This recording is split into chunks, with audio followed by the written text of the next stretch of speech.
স্বাধীনতা আমাদের অধিকার আদায়ের ভাষা। স্বাধীনতা আমাদের মাতৃভাষা। স্বাধীনতা আমাদের অহংকার। স্বাধীনতা আমাদের লাল সবুজের পতাকা। যে স্বাধীনতার জন্য বাংলাদেশের দমাল ছেলেরা যুদ্ধে গিয়েছিল, স্বাধীনতা ছিনিয়ে আনতে মাতৃভাষায় কথা বলার জন্য। মায়ের ছেলে যুদ্ধে গিয়ে আজও ফিরেনি, তাই মায়ের চোখ আজ অশ্রুতে ভিজে কথা বলতে শিখিয়েছে।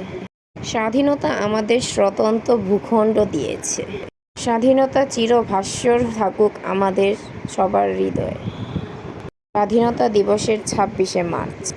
লাখো শহীদের বিনিময়ে পাওয়া এক টুকরো সোনার দেশ, স্বাধীনতা সার্বভৌম রাষ্ট্র বাংলাদেশ। লাল সবুজের পতাকা মোদের আছে, তাও জানি এই স্বাধীন পতাকা তো এমনি আসেনি, এসেছে লাখো শহীদ আর মায়ের ইজ্জতের বিনিময়ে। আমরা তাই প্রতি বছর শ্রদ্ধা জানাই লাখো শহীদের স্মৃতিসৌধে ফুল দিয়ে সারা বিশ্বের মানুষ একসাথে। তেমনি আমরা বাংলার দ্বিতীয় স্বাধীনতা পেয়েছি ৩৬শে জুলাই।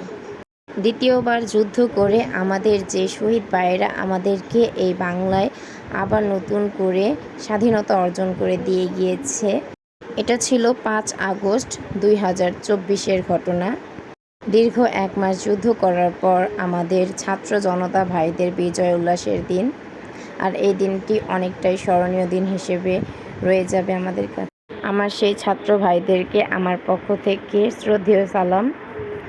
হ্যালো, আসসালামু আলাইকুম। Welcome to my another blog.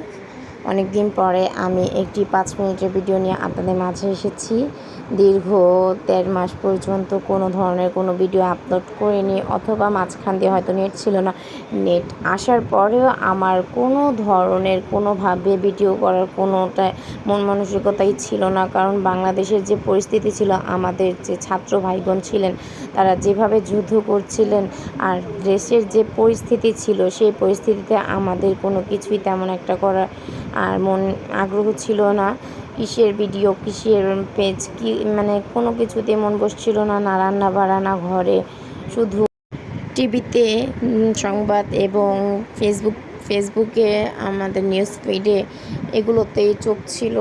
যাই হোক, আল্লাহ এতদিন পরে দীর্ঘ ১ মাস পরে বিজয় নিয়ে আমাদের ছাত্র ভাইরা অনেকটাই পরিশ্রম করে যাচ্ছেন।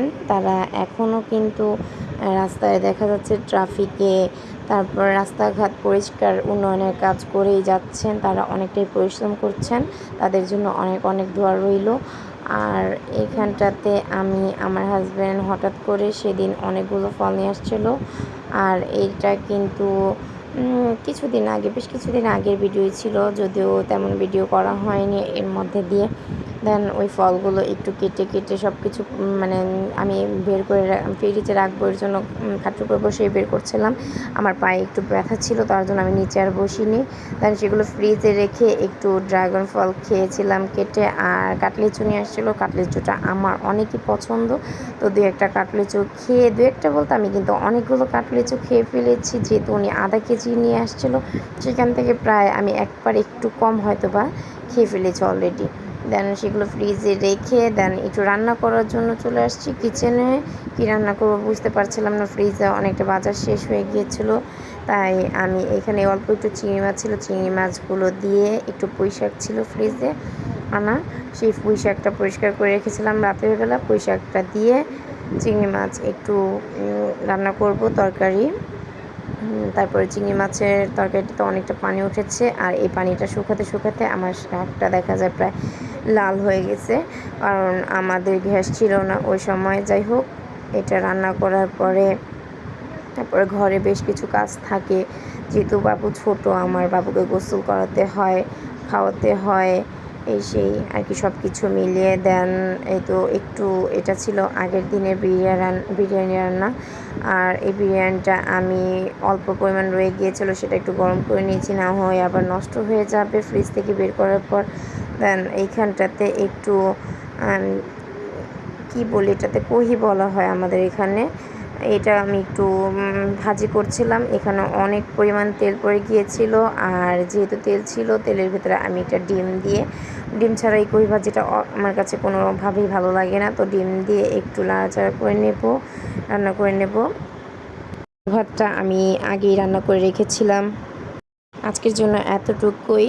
আবার আপনাদের জন্য ভালো ভালো ভিডিও আর ব্লগ নিয়ে আসব, অপেক্ষা করবেন। আর সবাই দোয়া করবেন আমার জন্য। ভালো থাকবেন। আল্লাহ হাফিজ।